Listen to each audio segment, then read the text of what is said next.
Hello and welcome back to the channel. Today I bring you the updated DragonKnight build ready for update 49. Currently still in 48, but this is perfect and ready for update 49. So nonetheless, let's get into it.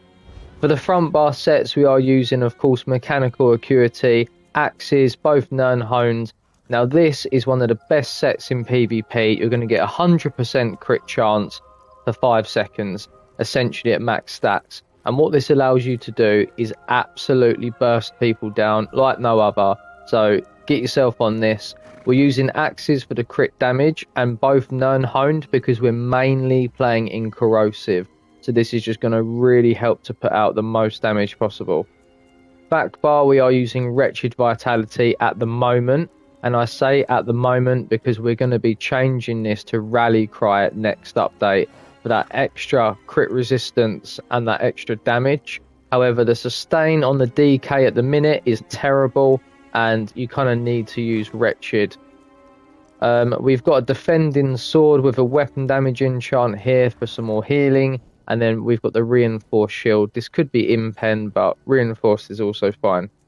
Monster set, we're using Bloodspawn. Bloodspawn is going to give you that extra ult gen, which is going to massively help on this build. The extra armor resistances are nice, but it's mainly the ult gen that we want this set for. One piece trainee, of course, for that max health, and then the rest of the body pieces are just wretched and mechanical. We are using 1, 2, 3, 4 heavy on this build, 1, 2 medium, and 1 light. We've only got 1 light because, like I said, where we're using corrosive, we don't need the penetration. You could drop this to 3 heavy and go 3 medium, bit more damage, but I just like the extra tankiness.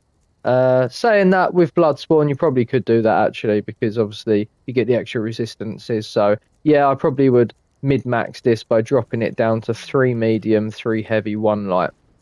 Jewelry, we've got 2 infused weapon damage glyphs, and then we have the monomyth Bloodthirsty. I do like to run 1 Bloodthirsty. I don't know if anyone in the comments can tell me if it makes a huge difference or not, but I feel like it helps in terms of actually executing your opponents. Monomyth, self-explanatory. You're going to get some massive crit damage on the front bar, and you're going to get some major protection on the back bar. Next update, again, I might change this mythic. I'm not too sure yet. I will have to do some testing, but yeah, this is the gear I'm running for now, and then try stat on all of the body pieces. Getting into the actual skills themselves, on the back bar we have Vigor, we have Cinderstorm, Hardened Armor, Race Against Time, Healing Soul, and Corrosive Armor. On the front bar we have Take Flight just for a burst ultimate, Molten Whip, Noxious Breath, Igneous Weapons, Draw Essence, and then Shattering Rocks. I like this morph of the stun because it heals you, and again in outnumbered situations that is very valuable indeed.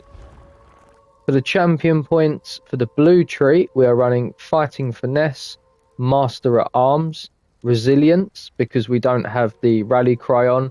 When I have Rally Cry I usually drop this for another defensive CP, and then I have Untamed Aggression for some extra weapon damage. The reason I've done this is because the DK gets so much weapon damage due to one of the passives somewhere here. You get that minor brutality, increasing weapon damage by 10%. So the more we stack onto that, it just really helps overall. And then for the red tree, pretty much the same across most of my builds, is Survival Instincts, Pain's Refuge, Sustained by Suffering, and Fortified.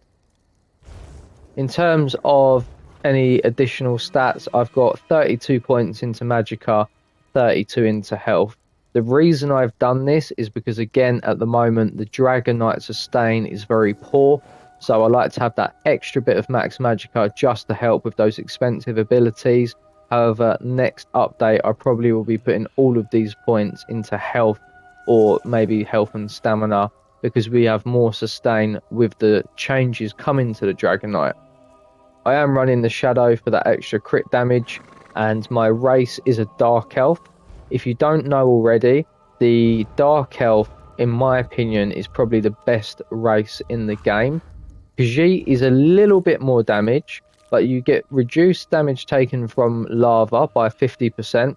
You get max magicka and stamina, so this really helps with sustain and also healing and damage. You get flame resistance, which I'll explain in a minute why this is going to be important. And then you get that extra weapon and spell damage, which again, with the DragonKnight passives, stacks really, really good. So with the flame resistance, I am running stage 3 vampire on this build for the undeath passive, which will reduce your damage taken by up to 15%. So this is really good. Essentially, being a dark elf negates the debuff of the flame damage taken by 13% at vampire stage 3. So this is purely the reason why I think Dark Elf is really, really good. If you're running Vampire as well, overall this is going to make you a lot more tanky. And with next update drop in, I've got a feeling that most players are going to be trying out the DK. So to have some extra flame resistance is going to definitely help survivability. I might again drop Vampire next update. Really depends on how many people are using flame damage. If it is everyone and most people are playing DragonKnight, then I definitely will drop Vampire. But if not, I'll probably keep it for now. But yeah, this is the build. Hopefully I haven't missed anything out. And thank you for watching. Give it a try. Let me know in the comments how you get on. And if you want to see any more build videos for any other classes, definitely drop me a message and I will get on them soon. But otherwise, have a great day and I'll see you soon.